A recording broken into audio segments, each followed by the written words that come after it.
Hello दोस्तों। Dog bite Bharat में दुनिया की सबसे ज़्यादा डॉग बाइट के केसेस होते हैं और रेबीज़ या हाइड्रोफोबिया से होने वाली मौतों के भी।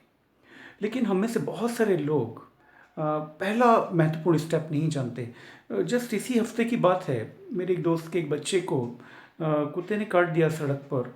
और इत्तेफाक से संडे था और वो डॉक्टर्स को ढूंढते हुए 1 घंटे से वो लोग दोनों परिवार यहाँ वहाँ भटक रहे थे, क्योंकि डॉक्टर्स की क्लिनिक शाम 7-8 बजे कोई भी खुला नहीं मिल रहा था उनको, संडे होने की वजह से।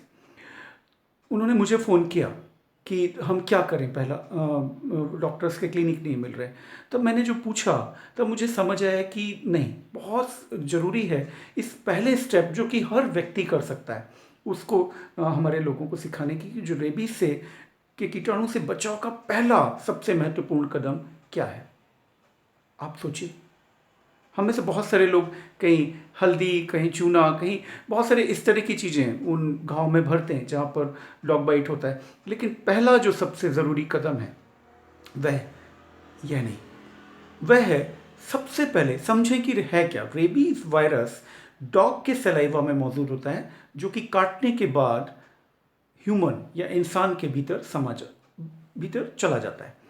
और रेबीज वायरस एक बार शरीर में प्रवेश कर जाता है तो उससे लड़ने के लिए हमें इम्यूनोग्लोबुलिन एवं वैक्सीन की ज़रूरत होती है।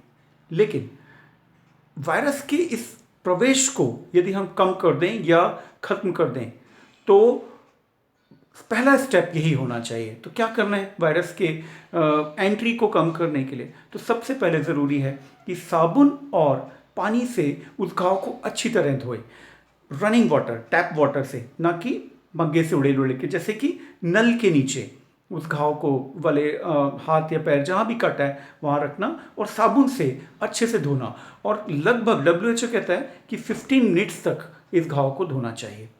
तो पहला ये स्टेप मैं चाहूँगा कि आप सभी लोग इस मैसेज को, इस संदेश को औरों तक पहुँचाएं, जो कि बहुत ज़रूरी है। जब ये घाव आप धो लें घर पर या जहाँ भी हैं, उसके बाद डॉक्टर के पास जाएं। और डॉक्टर्स, अब क्योंकि डॉग बाइट पर ये वीडियो है तो मैं थोड़ी सी जानकारी और दे दूं कि इसमें आगे क्या किया जाएगा। तो आगे हम में से, मैंने एक बार एम्स में जब मैं था तो एक बच्चे को काफ़ी ज़्यादा डॉग ने काट लिया था, पालतू डॉग था उनका, जर्मन शेफर्ड, और बच्चे को काट लिया था। तो माँ जिद कर रही थी कि आप तुरंत स्टिच लगा दो, क्योंकि माँ को कॉस्मेटिकली बहुत चिंता थी उस घाव के लिए।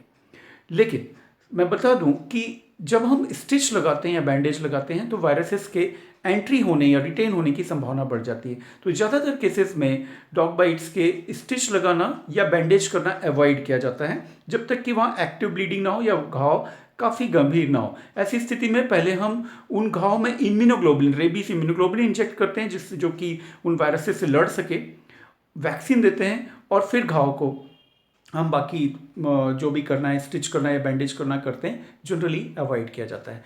तो डॉक्टर्स इसमें करते क्या हैं? तो देखिए, हम में से ज़्यादातर लोग ये समझते हैं कि रेबीज़ का सिर्फ एक ही वैक्सीन होता है जिसको अलग अलग डोजेज में अलग अलग दिन पर लगाना होता है। बहुत सारे लोग रेबीज़ इम्यूनोग्लोबुलिन की जानकारी नहीं रखते। रेबीज़ इम्यूनोग्लोबुलिन 2 तरह का आता है, एक घोड़े के सीरम से बनता है और एक इंसान के सीरम से। इंसान के सीरम वाला काफ़ी महंगा होता है, ज़्यादातर जैसे 10 किलो का बच्चा है तो उसकी कॉस्ट लगभग 8-10 हज़ार रुपये की तकरीबन पहुंच जाती है। जबकि रेबीज़ वैक्सीन जो है वो 300-350 रुपये का आता है। रेबीज़ वैक्सीन हमें जनरली 3 से 5 डोज लगाने होते हैं डॉग बाइट के बाद। 3 से 5 का मतलब ये है कि यदि जैसे आज पहला डोज लगा, फिर एक तीसरे दिन लगेगा, फिर 7वें दिन लगेगा, फिर 14वें दिन लगेगा चौथा डोज, और फिर 28वें दिन 5वां डोज। लेकिन ये जो 14वें दिन वाला या 14th डे वाला या 28वें दिन वाला डोज है, इसकी ज़रूरत नहीं पड़ेगी यदि डॉग को कुछ भी नहीं हुआ 10 दिन तक। 0, 3, 7 डेज डॉग जिंदा है, बीमार नहीं है, कुछ भी नहीं हुआ और डॉग को आप देख सकते हैं, तो ऐसी स्थिति में चौथे और 5वें डोज की ज़रूरत नहीं।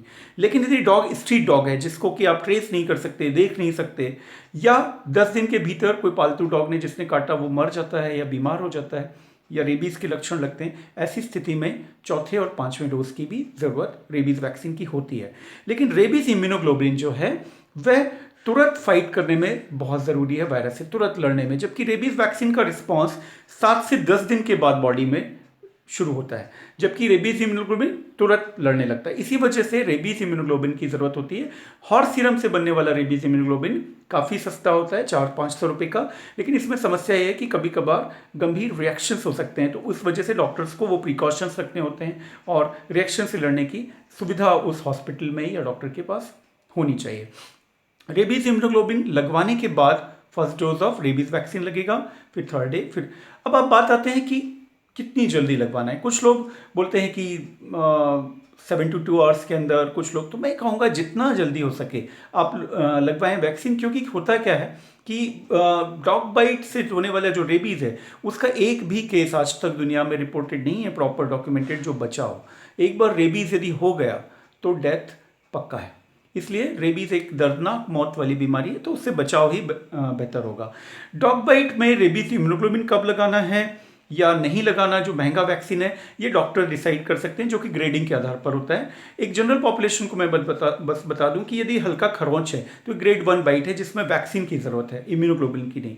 लेकिन यदि ब्लड आया है तो इस केस में आपको रेबीज इम्यूनोग्लोबिन भी लगवाने की ज़रूरत होगी।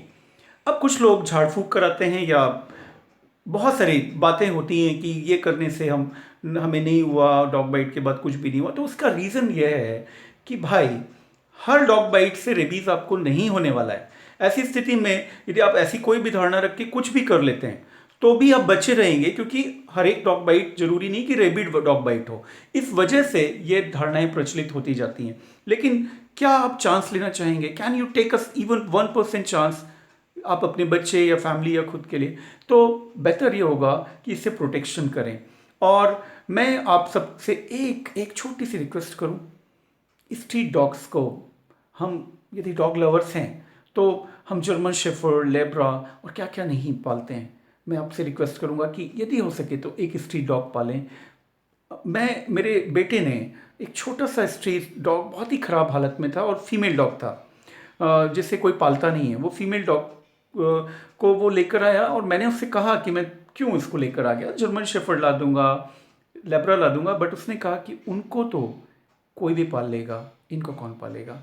तो वो हमारे घर का हिस्सा है, जिसकी मैं पिक आज उसको सेलिब्रिटी बनाकर डाल रहा हूँ अपने वीडियो में, ग्लॉसी की पिक। और मैं यही मैसेज दूंगा जो मेरे बेटे ने मुझे दिया था, वो ये कि स्ट्रीट डॉग्स को हो सके तो पालें, तो जिससे कि भारत में जो डॉग बाइट के बहुत ज़्यादा केसेस होते हैं उनमें कमी आएगी। और संदेश ये ज़रूर, जब भी किसी को देखें कि डॉग बाइट कहीं भी हुआ है, तो जहाँ भी नज़दीकी नल मिले वहाँ पर सबसे पहले साबुन और पानी से घाव को अच्छी तरह धोना है, इसके बाद डॉक्टर को कांटेक्ट करना है। आपका डॉक्टर अव्यक्त। और अंत में वही नारा जो मुझे मेरे साथ आप सब बोलेंगे, समृद्ध, स्वस्थ जन समृद्ध राष्ट्र, स्वस्थ जन समृद्ध राष्ट्र। Thank you very much.